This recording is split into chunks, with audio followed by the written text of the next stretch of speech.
Hello, I'm John Rushton, the emotions expert. It's getting more and more difficult today to believe what you're seeing on the TV and radio because they're all purpose-driven adverts by some moron in a marketing company or some directors of a large corporation who think you should think this way and that way or want to be seen to be this way and that way. Just about all the adverts on TV have multiracial families, which doesn't ideally reflect the average person within the United Kingdom or even anywhere else. It's all directed. It's all put forward by other people who think that you need this and you need that, and there are quotas for this. And a lot of these quotas don't actually physically exist.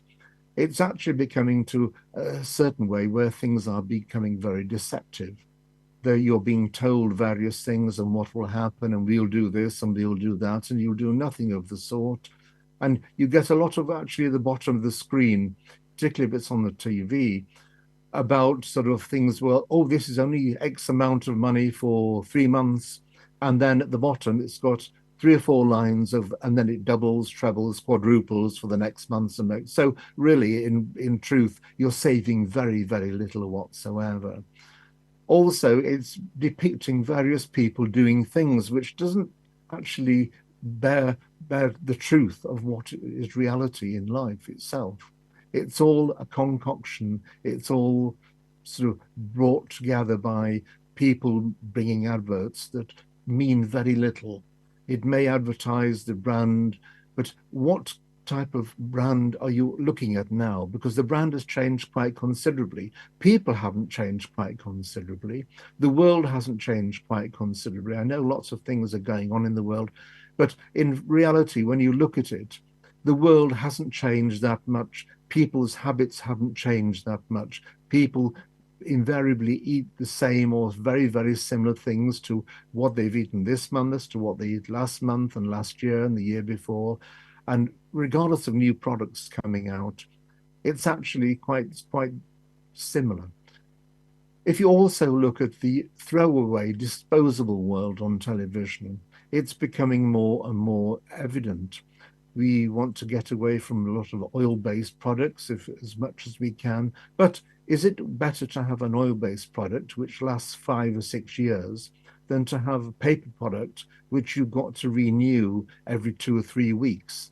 And the energy which is needed for that paper product. And also, you can recycle the plastic product as well after a year's 5 or 6 years service or something. Yet, if you're having to actually replace it by the paper product and you're using it every 2 or 3 weeks, and this is going on for 5 or 6 years, that's a hell of a lot of paper, a lot of manufacturing, a lot of power, and a lot of trees being used in the process. It's all down to marketing. It's all down to the financial directors and how they want to see companies taking in money. And they put out one thing as to the company's green message and this. But if you look actually closely, a lot of companies, they are far from green. And it's stupid to be totally green because it's just physically impossible at the moment. We haven't got the technology and the ability to be totally and utterly green. There's got to be a sliding scale till we get there. We can't rely on solar power and wind power because at night there's no solar power, and if the wind stops, we've no wind power.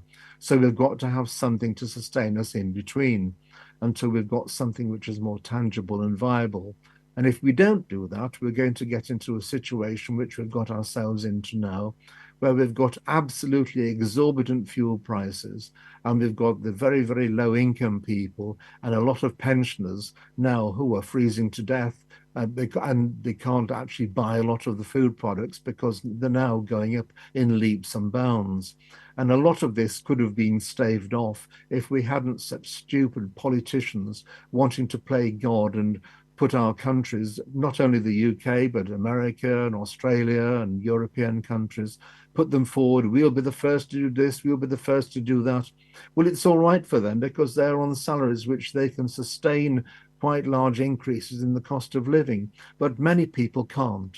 Many people can't sustain large increases in the cost of living, and the sloping scale by weaning people off sort of carbon and carbon making it carbon neutral has to be slower than it is now. Otherwise, we're going to get a society where there are a lot of very, very ill people, mentally, physically, spiritually, morally, and everything else.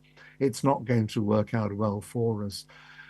When you watch something on TV and it doesn't ring a bell within you, there's no synergy or anything like that, then understand it's probably wrong. You're seeing through the facade which is being put up by people paying lots of money to sustain their products, to make themselves feel and look good, and we'll do this and we'll do that, just to be just to identify with something which doesn't really exist. It's an exaggerated identification.